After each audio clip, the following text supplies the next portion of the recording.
Hello बच्चों, let's see this question. Question reads an electric current is passed through copper voltmeter and water voltmeter connected in series. ठीक है साहब. If copper voltmeter now weighs 16 milligram less.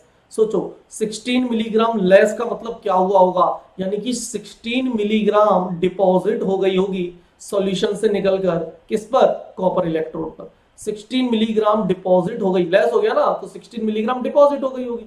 तो बोलता है H2 liberated at cathode of water voltmeter measured at STP is about. Clear है? तो अब check कर लेते हैं भाई. सबसे पहली चीज देखना ध्यान से बेटा, अगर मैं रिएक्शन लिखूं तो कॉपर +2 2 इलेक्ट्रॉन लेके कॉपर में जाएगा, यानी कि 2 फेराडे चार्ज पास करता हूं, क्योंकि ये क्या है, ये बेसिकली 2 मोल इलेक्ट्रॉन है. 2 मोल इलेक्ट्रॉन बोलो या 2 फेराडे चार्ज बोलो, एक ही बात है.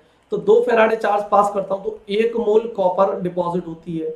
1 मोल कॉपर बोलो या 63.5 ग्राम बोलो, यानी कि उल्टा भी मैं बोल सकता हूं कि 63.5 ग्राम के लिए मुझे 2 फेराडे चाहिए. तो 1 ग्राम के लिए मुझे, तो भाई 63.5, तो मेरे पास 16 मिलीग्राम है. 16 मिलीग्राम को कैसे लिख सकता हूं मैं, 16 इंटू 10⁻³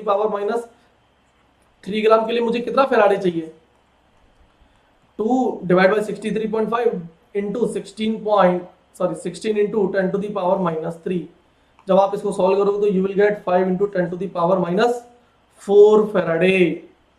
अब देखना ध्यान से, मुझे बोलता है कि कैथोड पर जो H2 लिबरेट होगी, तो कैसे होगी, 2H + 2 इलेक्ट्रॉन गिविंग H2.